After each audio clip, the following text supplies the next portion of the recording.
এই ছেলে উঠে পড়েছে, ছেলেকে দুধ দিয়ে দিয়েছি, বিস্কুট খাচ্ছে। এখন বাজে 7টা, এটা তো ফার্স্ট আছে, 7:10ও বাজিনি, বাজবে। কী হলো না? খাও খাও, খেয়ে নাও, আন্টি এসে যাবে বাবা 7:30টায়। চলো, তা আবার স্কুল যেতে হবে। সব কাজ আমারও মোটামুটি হয়ে গেছে, ফ্রেশ হয়ে গেছি আমি। সব আমার ছেলের খাবার দাবার সব বের করে রেখে দিয়েছি। তো মাংসটাও ধুয়ে রেখেছিলাম, সেটাও বের করে রেখেছি। তো চলুন, ও পড়ুক, ওর আন্টি আসুক, আমি আমার পরে আসছি। জগন্নাথ উঠে পড়েছে, দেখতেই পাচ্ছেন। আর এইদিকে সব আমার পরিষ্কার হয়ে গেছে। নমস্কার, নতুন একটা ভিডিও নিয়ে চলে আসলাম। উঠে পড়েছি, ফ্রেশ হয়ে গেছি, গরম জলও খেয়ে নিয়েছি। আজকে আর আপনাদের সাথে শেয়ার করিনি। ছেলে তো আন্টি এসছে, পড়ছে। ছেলেকে স্কুলে আজকে পাঠাচ্ছি না, কারণ কি ছেলের স্কুল থেকে প্রচুর কাজ দিয়েছে। ছেলে কান্নাকাটি করছে যে মাম্মা স্কুল গেলে আমি কাজগুলো করতে পারবো না, বৃহস্পতিবার দিন দেখবে বলেছে স্কুলে। তো অনেকগুলো লেখালেখি কাজ দিয়েছে। কালকে আন্টির কাছে বসে সন্ধ্যেবেলা ওইগুলো করেছে। যাওয়ার পরেও পড়ছিল, সব শেষ করে উঠতে পারিনি। এখনও মোটামুটি 8-9খানা মতো লেখা বাকি আছে। বলি মামা আজকে না গিয়ে বরঞ্চ বাড়িতে বসে করে ফেলি, তাহলে আমি পরশু দিনকে দেখাতে পারবো, নাহলে আমি দেখাতে পারবো না। আর আমার কী বলবো, আর কিছু বলার নেই। আমি সত্যিও তাই, স্কুল গেলেও আর করতে পারবে না। ওকে স্কুল থেকে এসে আর পারে না করতে, তখন তো আন্টি আসে। আন্টির কাছে পড়াগুলো হয় না, ও যদি স্কুল যায় না, এইগুলো যদি আন্টির কাছে বসে পড়ে তো পড়াগুলো কী করে করবে? স্কুল বোঝে না যে এদের পরীক্ষার সামনে, এদের সিলেবাস শেষ করতে হবে, পরীক্ষা দেবে, কী করে দেবে? কী বলবো আর, যাকে তো সেই জন্য আমি স্কুলে পাঠাচ্ছি না। ভেবেছিলাম পাঠাবো, সেই জন্যই স্কুলে সকালবেলা তুলে সব কিছু বের করে রেখেছিলাম। আবার তুলে দিলাম ভাতটা, কালকে ভাতটা কাজে লেগে যাবে। আজকের ভাত যেটা আছে সেটা এবেলা তো দুবেলা হয়ে যাবে। তো ঠিক আছে, চলুন, আপাতত মাসিতে এখনও আসেনি, চা খাবো। গরম জল খেয়েছি একটু আগে, তো আমি আবার পরে আসছি। হাজবেন্ড বললো চা খাবে না, দুধ খাবে, তাই জন্য চিনি দিয়ে দুধটা গরম করে দিচ্ছি আর আমার ওই চা করার জন্য। আর নতুন করে দুধ জল দিচ্ছি না, যে দুধ আছে শেষ হোক, তো হয়ে যাবে। চলুন, এখানে মাংস বার করা আছে। আর ছেলের জন্য আলু সেদ্ধটা করেছিলাম, ওই আলু সেদ্ধটা মেখে ফেলবো একটু পেঁয়াজ দিয়ে, আর ডিম সেদ্ধ আছে, ডিম দিয়ে হয়ে যাবে আমাদের। তো মাসি এসে গেছে, মাসি জামা কাপড় কাচ্ছে, আর ছেলের আন্টি এইমাত্র গেল। এখানে আদা দিয়ে দিয়েছি, চিনি, আর অনেক দিন পর আদা দিয়ে খাচ্ছি। আর আমার হাজব্যান্ড নিয়ে এসছে গতকাল। তো চলুন এবার চা পাতা দেবো।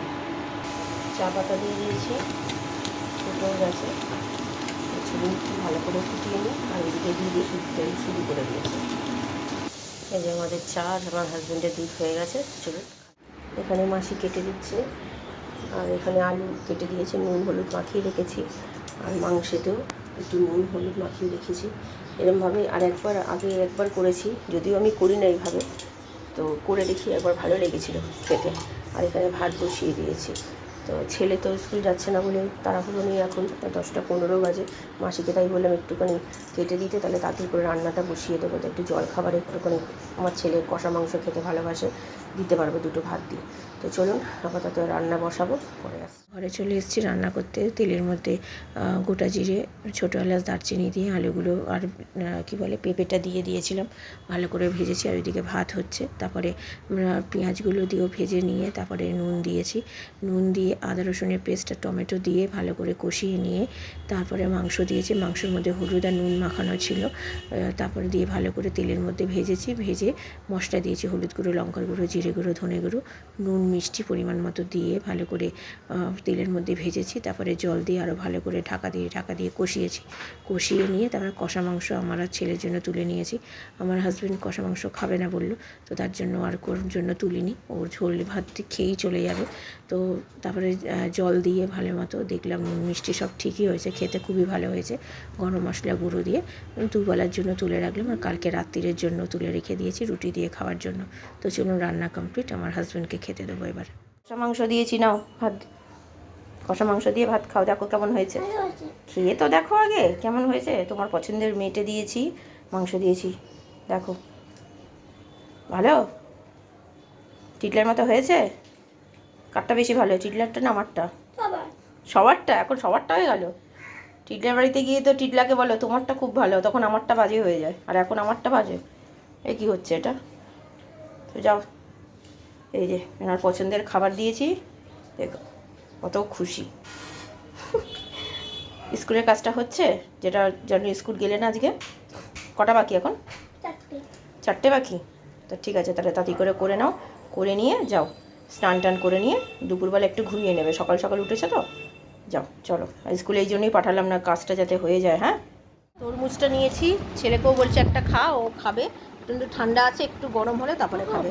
মিষ্টি আছে, খেয়ে দেখ, খেয়ে দেখ, ঠান্ডা আছে বাবা, খাবি? একটুখানি পরে খেলে ভালো হয় না? খুব ঠান্ডা আছে কি?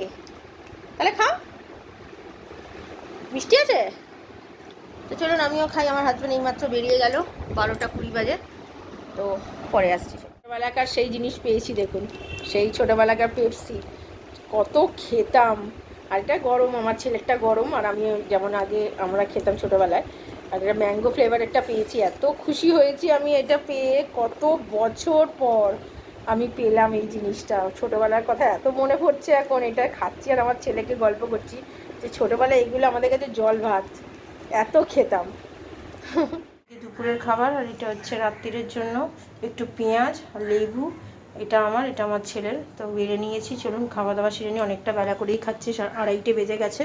যেহেতু একটু ভাত খেয়েছিলাম, পেটটা ভর্তি ছিল, তারপর টুকটুক করে ওই একটু ফল খেয়েছি, একটু ওই পেপসি খেয়েছি, তো সেগুলোতে একটু পেট ভর্তি আছে। অল্প করেই ভাত খাবো আমি আর আমার ছেলে। তো এখানে সব পরিষ্কার হয়ে গেছে, আমার স্নান কমপ্লিট। তো চলুন খাওয়া দাওয়া সেরে নিই। খেতে অসাধারণ হয়েছে, মাংসটা পাতলা করেই করেছি, পরে আসছি। খাওয়া দাওয়া সেরে উঠেছি, জামা কাপড়গুলো শুকায়নি বলে তুলিনি আগে, শুধু কটা গামছাই শুকিয়েছিল আগে, তো তাই এখন জামা কাপড়গুলো তুলে পাট করছে। ছেলে তো লেখালেখি করতে করতে সকাল থেকে মানে হাঁপিয়ে গেছে, তো এখনও একটু বসে টিভি দেখতে, মানে খেতে খেতে টিভি দেখি আমরা, তো জানেনই, তো সেই জন্য একটু টিভি দেখছে। আমি বললাম যাও, বাকি কাজ আছে অল্প কিছু, সেটা করে শেষ করে ফেলো। চলো, গুড ইভিনিং, এখন 3:25 বাজে, খাওয়া দাওয়া সেরে উঠেছি, তাও 10-15 মিনিট হয়ে গেছে। জামা কাপড়গুলো পাট করলাম, করে রেখে তো এই এসে বসলাম। তো মাংসটা খুব ভালো হয়েছে, পাতলা করেই করেছি, আমি এরকমই মাংস করি প্রত্যেকবার, তো আপনাদের সাথে শেয়ার করি জানেন। আর আমার মানে ভাতটা অল্প করেই খেয়েছি, কারণ কি তখন একটু ভাত খেয়েছিলাম না কষা মাংস দিয়ে, আমি আর ছেলে।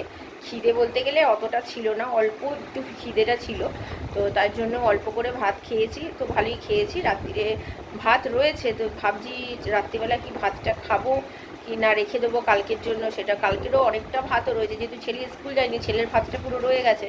তো কী করবো এখন বুঝতে পারছি না, কারণ রুটিটা তো কদিন ধরে মাসিকে দিয়ে করানো অল্প অল্পই হচ্ছে।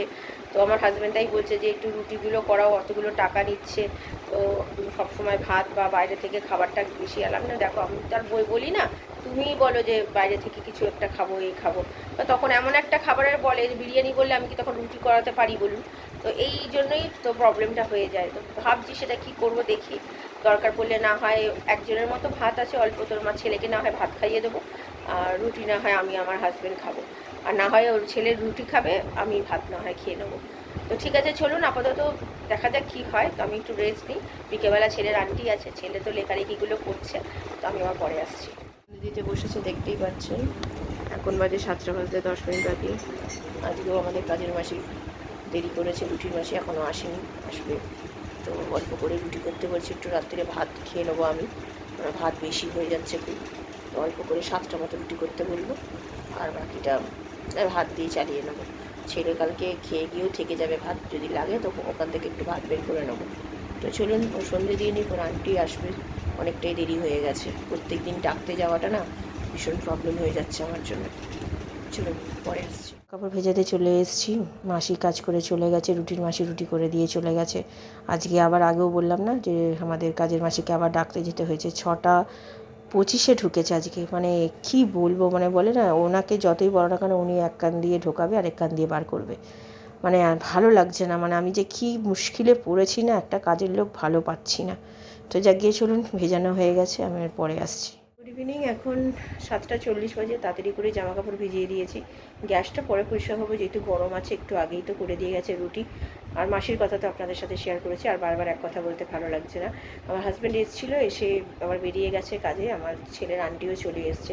ছেলেকে বললাম বিস্কুট খেয়ে বসতে, ও আর বসলো না, কারণ কি ও আজকে একটু বেলা করে খেয়েছি তো, আর মাংস খেয়েছে, একটু ঘুমিয়েছে, তো সেই জন্য পেটটা ভার হয়েছে, সেই জন্য আর কিছু খেলো না। যাকে ঠিক আছে, তো চলুন এখন একটু বসি, আমি আবার পরে রাত্রিরে আসছি। গরম করছি, ছেলের বাবা এটা আবার কী হচ্ছে, ছেলের আন্টি চলে গেছে অনেকক্ষণ, ছেলে নিজে পড়ছিল, আর আমার হাজব্যান্ড এখনও আসেনি, 10টা বাজে পাক্কা। বললাম ছেলেকে, ও তো রুটি খাবে, তার জন্য ওকে খাইয়ে দিই আগে, কেন ও একা একা রুটি খেতে চায় না, খুব ভালো কিছু খাবার না হয় সেটা তো জানেনি। আর আমি একটু ভাত খাবো, আমার থেকে দু গাল একটু দেবো, এত ভাত তো লাগবে না, তাও নিয়ে রেখেছি। তো চলুন, আমার হাজব্যান্ড আসলে ওকে বেড়ে দেবো, আমিও খাবো, ওকে আগে, ছেলেকে আগে খাইয়ে দিয়েছি। রাত্রিরে খাওয়া দাওয়া জাস্ট এইমাত্র খেয়ে দিয়ে উঠলাম, এখন 11:30 বাজে। কী করবো, আমার হাজব্যান্ড আজকে এসেছি 10:30টার পর, তো তারপরে তো হাত মুখ ধোয়া এগুলো টুকটাক কাজ ছিল, সেগুলো করে তো তারপরে খাওয়া দাওয়া করলাম। তো ভালোই খেলাম, ভাত খেয়েছি আমি, আমার ছেলেকে দুগাল আমার থেকে দিলাম। ও তো ভাত ভীষণ পছন্দ করে, দুটো পাতলা পাতলা রুটি, আমি জানি ও পেট ভরে না, কিন্তু তবুও ও 3টে খাবে না। ভাত হলে পরিমাণ মতো ঠিকঠাক মতো খাবে, কিন্তু রুটি হলে খেতে চায় না। তো যাক গিয়ে ঠিক আছে, মোটামুটি কালকে শুধু তরকারি করবো বলতে গেলে, পাট পাতার ঝোলটা করব, আর আলু সেদ্ধটা ছিল সেটা আজকেও আর মাখিয়ে জানি, মাংস থাকলে আর খেতে চায় না, তো কালকে সেটা মাখবো। রাত্রির জন্য তো মাংস আছেই। তো ভিডিওটা তাহলে আর বড় করছি না, ভালো লাগলে লাইক শেয়ার সাবস্ক্রাইব করবেন। কালকে নতুন একটা ভিডিও নিয়ে চলে আসবো। আপনার ভালো থাকবেন, সুস্থ থাকবেন।